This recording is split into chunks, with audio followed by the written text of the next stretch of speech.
Vamos falar, Alf, neste 15 de dezembro de 2019, 1 Timóteo.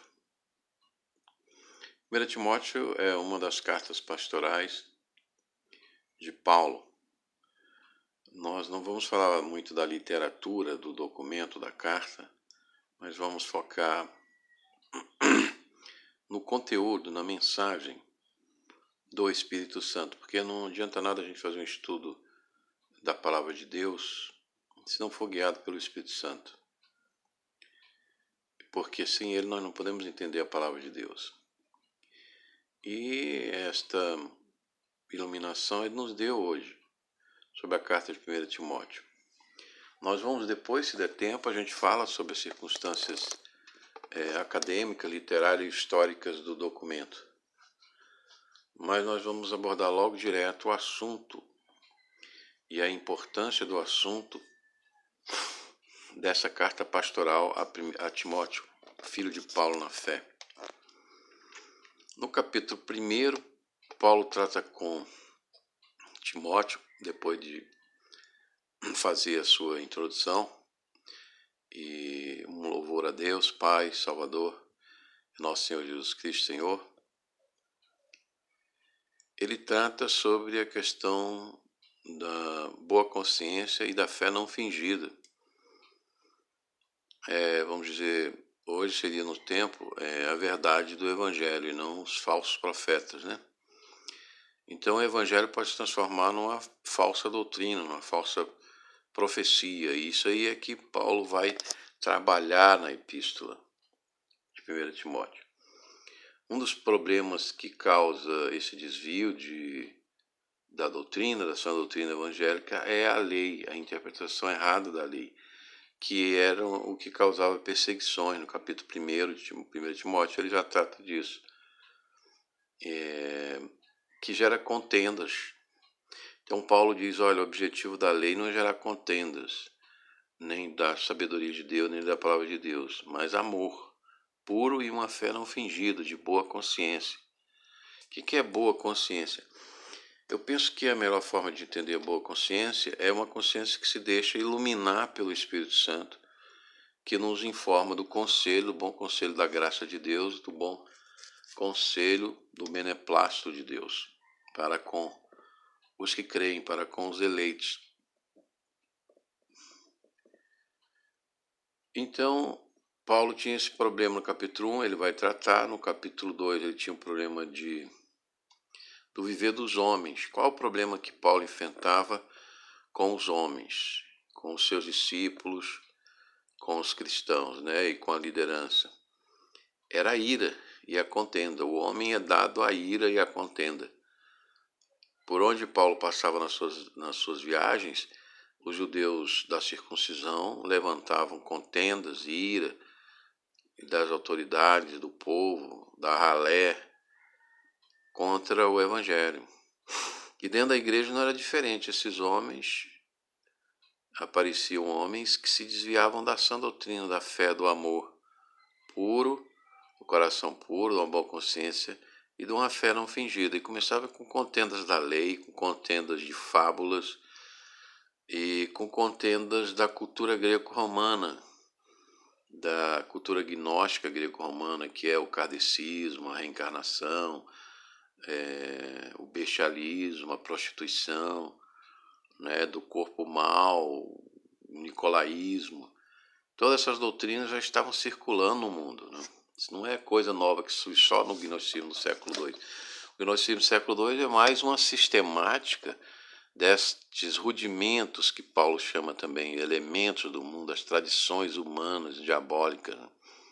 Aliás, no capítulo 4, Paulo vai falar sobre a influência dos demônios na formação de doutrinas erradas, e também no capítulo 6, na falsa ciência, que é o que nós estamos vivendo hoje, né? Terra bola giratória, ao invés de, como Isaías 22, a terra plana, Deus em cima. Nós não sabemos onde está Deus mais, porque a terra está girando. Quer dizer, Jesus levanta o rosto para o céu, não sabemos para onde ele está. Ele tinha que ficar girando a cabeça para saber onde está o céu, o trono de Deus, né? Então hoje toda essa falsa ciência da NASA, tomou conta das academias, das escolas, da mente humana, da mídia, da televisão, né? Que o homem foi à Lua, pisou lá. Como é que pisou se Chaplin já tinha 36 rolos de filme e lá eles não trouxeram filme nenhum lá da Lua? Só um enquadramento de estúdio, né? Muito ridículo. Então, toda essa falsa ciência, essa manipulação do cosmos, né? E dos valores e da filosofia, nas contendas, nas iras, nas guerras entre homens, entre países, entre nações, entre etnias. E nesse meio estão os homens, e está a igreja também. Então a igreja é vítima disso aí. Himeneu e Alexandre foram dois que Paulo chegou a entregar a Satanás, né? Lá aqui na carta de 1 Timóteo, por causa dos seus desvios, da sua ira, das suas contendas dentro da igreja. E quanto às mulheres, é o mesmo problema de hoje. As mulheres usando o que elas têm de forte, que é a sedução, né? A atração, com roupas indecentes. Então Paulo corrige essas atitudes das mulheres, querendo manipular os homens, exercer autoridade para manipular os homens, os bens, tomar os bens dos homens. Mesma coisa que a gente vê hoje, né? Na nossa vizinhança, até na nossa família, nas igrejas, de todo lado, os mesmos problemas do coração, como diz Jeremias lá no capítulo 17. Corrupto é o nosso coração e também é a nossa consciência, né? Que está junto ao nosso coração. Então Paulo tenta instruir Timóteo como ele deve instruir. É uma carta pastoral em que ele faz uma preleção sobre as preleções, sobre como ele deve organizar o conhecimento, a ética e a moral na igreja. As duas palavras, ética é a teoria da moral e a moral é a prática da ética, né? Então, como Timóteo deve construir essa ética e moral cristã na igreja? Tudo isso a gente vê, então, que esse é o fundamento da palavra, é o fundamento da preocupação, a boa consciência e uma fé não fingida, um evangelho autêntico. Então, esse também é o problema de hoje que nós vemos aí, com esses evangélico do ganha-ganha, do mais e mais, né? Da emoção, então, e não da iluminação do Espírito, né? Da transformação de glória em glória na imagem de Cristo, modesto, simples, obediente, santo, né? Então na 1 Timóteo, na carta de 1 Timóteo, nós vemos uma divisão sobre essas questões. O que mais nós podemos falar nesses dois capítulos? Nós falamos essa da lei e o desvio, né? Evitar o desvio, porque Paulo diz que a falta desta ética e desta moral cristã leva ao desvio e leva a cair nas armadilhas de Satanás. E ele fala que a lei é apenas para mostrar o que é o pecado, separar o que é santo do que é ímpio. E o evangelho é a glória de Deus. O objetivo do evangelho é alcançarmos a misericórdia e a glória de Deus. No capítulo 1, Paulo fala do seu caso pessoal, em que Deus o achou confiável e, pela sua misericórdia, o transformou do maior e principal pecador, né, num dos maiores apóstolos da igreja dos gentios. Então, entra no capítulo 2, Paulo fala que sobre o conhecimento da verdade, verso 4, só um Deus, um só mediador entre Deus e os homens, Jesus Cristo. Que as doutrinas gnósticas tinham os éons, né? E os éons é uma genealogia de deuses, né? É como uma mitologia grega, né? Zeus gerou Artemis, que casou com fulano, que teve filha de Cicrano e que foi condenado a isso e praticou aquilo e virou um deus disso, um deus daquilo. Então, eles consideravam que Yahvé, o Deus da Bíblia, era um demiurgo que criou a matéria, criou o mal, porque a matéria e o cosmos era mal para os gregos, romanos e babilônicos, né? Ele fala das mulheres, nós já comentamos, e entra no capítulo. E para que as mulheres não usem, não se soberbam com autoridade de ensino sobre o marido, sobre a família, tirando a autoridade do marido da família e manipulando o marido. E tem até um caso interessante que teve um pastor que visitou um casal e reparou que o homem não dizia nada, era uma autoridade muito apagada. E quando saiu, ele falou para a mulher assim: olha, eu queria te perguntar uma coisa, posso, da sua vida privada? Ele disse: pode, pastor. Aí disse: eu notei que o seu marido é assim meio calado, não tem muita autoridade na sua casa. Eu pergunto: quem é o cabeça lá na sua casa, afinal? A mulher respondeu para o pastor: é o meu marido, pastor. Aí eu disse: quem decidiu isso? Ele disse assim: fui eu. Então, esse caso da manipulação, muitas vezes, da mulher, da esposa sobre o marido, né? Esta é uma fiadinha, né? Desculpa aí o bom humor hoje. Esta é uma palavra fiel sobre... Então, o capítulo 3, ele entra sobre a ética e a moral dos presbíteros, episcopos, ou bispos, pastores, né? Que tem que ser provado primeiro na sua família, né? E tem que ser não neófito para dar um bom testemunho. Dos de fora também tem que ter um relacionamento proveitoso. A língua, que seja honesto, não dado ao vinho, a bebedice, um mistério da fé e uma pura consciência. Paulo sempre toca na questão da consciência. E os diáconos também, né? Então, de uma mulher só, também deve ser provado. E que almeja o episcopado, que é uma boa coisa almejar o episcopado. Então é preciso ter vontade, né? De adentrar esse mistério da piedade, muito bonito aqui em 3,14. Aquele que se manifestou em carne foi justificado em espírito, visto dos anjos, pregado aos gentios, crido no mundo e recebido acima na glória. Então Jesus, nosso Salvador, Senhor, Deus verdadeiro, como ele chama em Tito. Mas aí entra no capítulo 4, ele diz que o Espírito, expressamente diz que nos últimos tempos, e Paulo está falando dos últimos tempos, não é o nosso tempo agora, é o tempo dele, a plenitude dos tempos. Que viveriam homens hipócritas, falavam mentira, consciência cauterizada, mais uma vez ele fala, trata na consciência, proibindo o casamento e ordenando a abstinência de manjares. Então, não é que Paulo é a favor, é contra a vida de solteiro, não. Ele diz que isso não pode ser forçado, isso tem que ser um dom de Deus, como Jesus, é a doutrina de Cristo. Isso não pode ser proibido, pode ser um dogma religioso.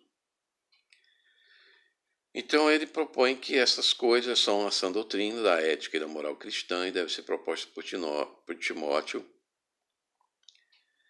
que deve seguir as palavras da fé e da boa doutrina, que era de Lloyd, da sua mãe Eunice, e Lloyd também, a sua avó.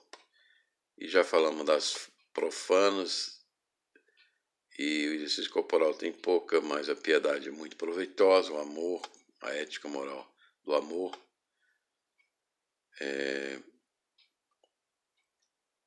Esperando no Deus vivo, que é o Salvador de todos, principalmente dos fiéis. Mandar, ensinar, não desprezar a mocidade de Paulo, de Timóteo, persistir em ler, exortar, meditar estas coisas, ocupar-se nela,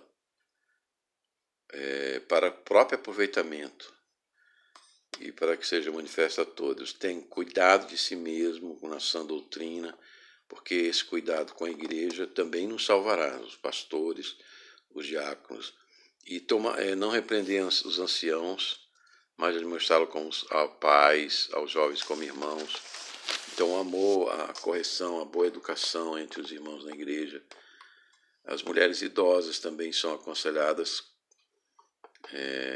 como mães, como as moças, como irmãs, em toda a pureza, honrando a viúva verdadeira.